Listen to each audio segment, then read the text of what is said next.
So hi everyone, good to see you on the blog again.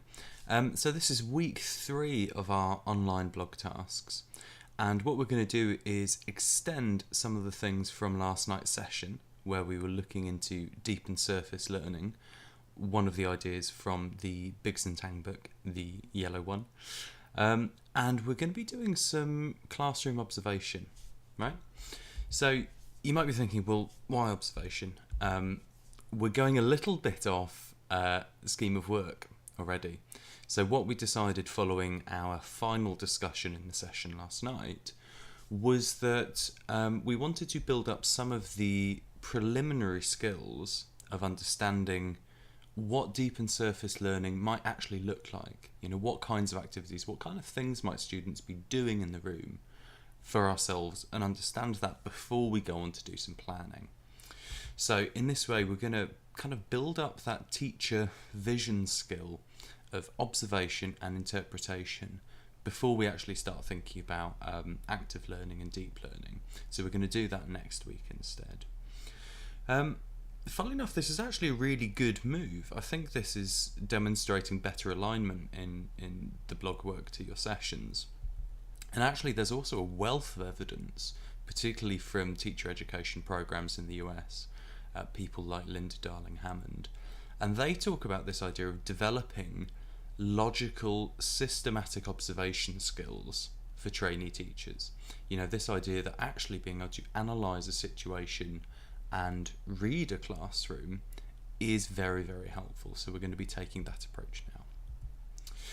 So the idea behind this blog, right, is that throughout this teacher training course, there are sort of 3 related skills on this topic that we're going to be working on. So we're going to look at this first skill on the blog, and then we're going to start looking at the next 2 further on in different sessions, right?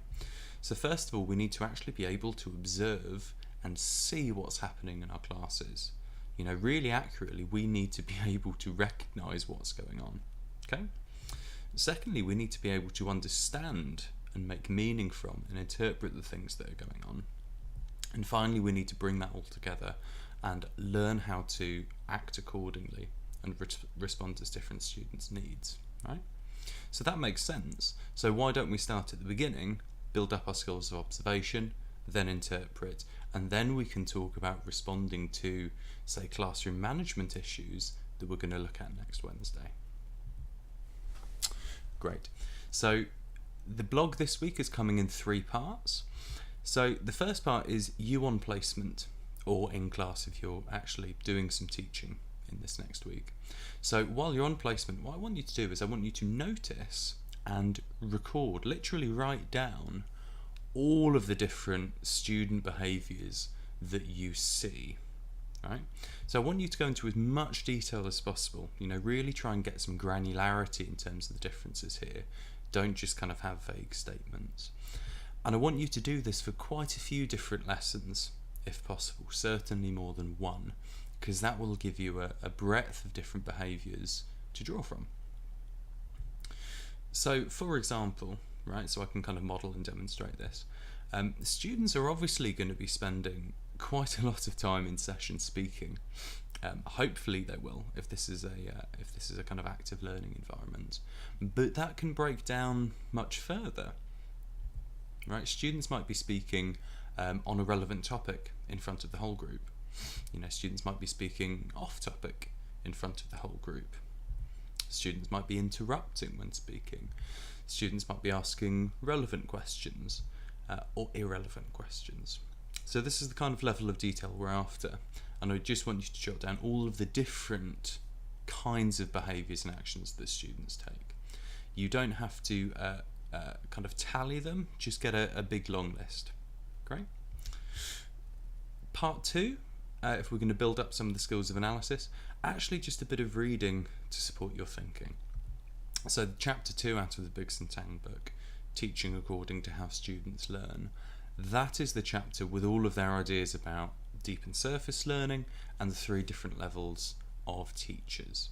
So what I'd like you to do is to read that chapter certainly at some point over the next week, but if you can before this final part, that will really help your thinking.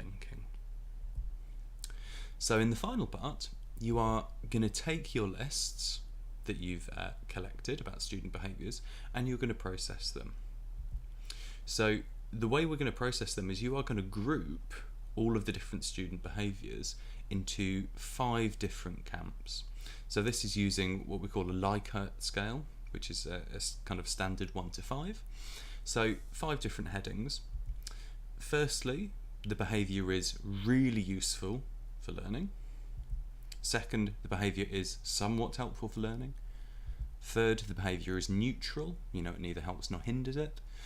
Fourth, it's somewhat unhelpful. You see where this is going. Fifth, the behaviour is really unhelpful or even damaging for learning. So you see what we're doing. In part 1, we're collecting all these different things. In part 2, we're developing our knowledge about deep and surface learning. And in part 3, you are using your skills of interpretation to categorise the things that students are doing that you've observed and making a judgment about how helpful to learning they are. Great. So for you to post, please, actually all I want you to do is just post up your set of student behaviours according to those 5 headings. Right? So you don't need to put any detailed interpretation. I just want the results there. Okay? You can add any reflections either about how you found this observation blog task in general, or any particular key points that you drew from or key questions you have about the reading. And the reason we're doing that, and the reason we're just having the whole lists, is so we can start a bit of a discussion, right? So next Wednesday we're actually going to work in the room interpreting some of these lists that you're seeing, particularly looking at behaviour and classroom management. But for this week, just think of yourselves as video cameras, right? So just go out, just record as objectively as you can what you're seeing in front of you as observers, as teaching assistants. So I'm really keen to see these, particularly to see how similar or different your lists turn out to be. I think that'll be a really fertile source of discussion. So go out there, go out into the wilderness and do some observations. We'll see you online.